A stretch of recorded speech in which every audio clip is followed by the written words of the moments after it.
Speciality তেমন কিছুই না, শুধুই পছন্দ। আমি কিভাবে রান্না করি সেটাই শেয়ার করছি। আমার খুবই পছন্দের একটা শাক, আর এই শাকটা বাজার থেকে কেনা না, আমার কাজের খালা আমার জন্য এনেছিল। ওদের বাসায় নাকি অনেক হয়েছে, এজন্য উনি আমার জন্য এনেছিল। সেই শাকটাই আমি আজকে রান্না করছি। আর বাসায় তৈরি, তার মানে এই শাকটা খেতে আরো বেশি মজার হবে। তো প্রথমেই ছোট ছোট করে কেটে নেওয়া হয়েছে।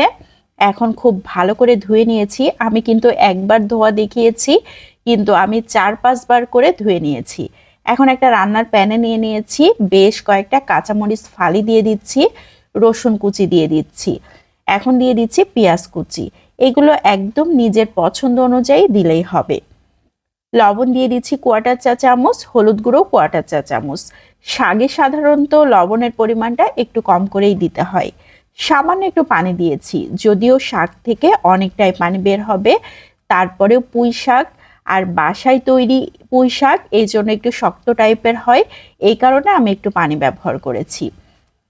ঢাকনা দিয়ে ঢেকে 4-5 মিনিট জাল করে নিয়েছি। শাকটা একদম কমে গিয়েছে। এখন আর ঢাকনা দিয়ে ঢেকে রাখবো না, এভাবে জাল করে নিচের পানিটা শুকিয়ে নিব। তো শাকের পানি কিন্তু একদম শুকিয়ে গিয়েছে। এ পর্যায়ে বেশ কিছুক্ষণ নেড়ে চেড়ে যে আলগা পানি আছে সেটাও শুকিয়ে নিচ্ছি। এখন এই প্যানটা ধরেই আমি একটা সাইডে রেখে দিচ্ছি। চুলাতে আরো একটা প্যান বসিয়ে 2 টেবিল চামচের মতো সয়াবিন তেল দিয়ে দিয়েছি। সামান্য একটু গোটা জিরা দিয়ে দিয়েছি, রসুন কুচি দিয়ে দিয়েছি 1 টেবিল চামচ, পেঁয়াজ কুচি দিয়ে দিয়েছি 1 টেবিল চামচ। খুব ভালো করে নেড়ে চেড়ে ভেজে নিচ্ছি, যতক্ষণ না পর্যন্ত রসুন পেঁয়াজগুলো লাল হয়ে আসে। এখন দিয়ে দিচ্ছি একদম কুচো চিংড়ি মাছ। এই চিংড়ি মাছগুলো হচ্ছে নদীর চিংড়ি মাছ, একদম কুচো চিংড়ি। এই চিংড়ি মাছগুলো দিয়ে যে কোনো কিছু করলে অনেক বেশি মজার হয়। তো এখানে 1 কাপের বেশি ছিল, আমি আধা কাপ এখানে ব্যবহার করলাম। খুব ভালো করে নেড়ে চেড়ে সামান্য একটু লবণ দিয়ে দিচ্ছি, চিংড়ি মাছে লবণ হবার জন্য।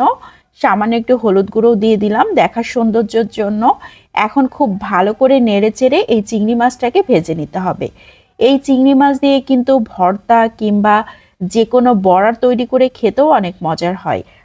আবার এভাবে মুচমুচে করে গরম ভাতের সাথে খেতেও কিন্তু অনেক মজার লাগে। তো এখন শাকগুলোকে দিয়ে দিয়েছি, খুব ভালো করে নেড়ে চেড়ে নিচ্ছি। একদম শুকনা শুকনা করে ভাজি করে নিব। এই ভাজিটা খেতে অনেক বেশি মজার হয়। আর এখানে একদম গুঁড়ো চিংড়ি ব্যবহার করা হয়েছে। চিংড়িগুলো যদিও দেখা যাবে না, কিন্তু খাওয়ার সময় কিন্তু বোঝা যাবে। এত বেশি টেস্টি হয়েছিল এই শাক ভাজিটা, এই জন্য ভাবলাম আপনাদের সাথে শেয়ার করি। তো আমি সার্ভ করে নিয়েছি। এরকম একটা শাক ভাজি হলে আমার আর কোনো কিছুর দরকার হয় না, এত বেশি পছন্দ। তো কেমন লাগলো সবাই লাইক ও কমেন্টের মাধ্যমে অবশ্যই জানাবেন। ভালো লাগলে বেশি বেশি করে শেয়ার করে দিতে পারেন। বিদায় নিচ্ছি, আসসালামু আলাইকুম।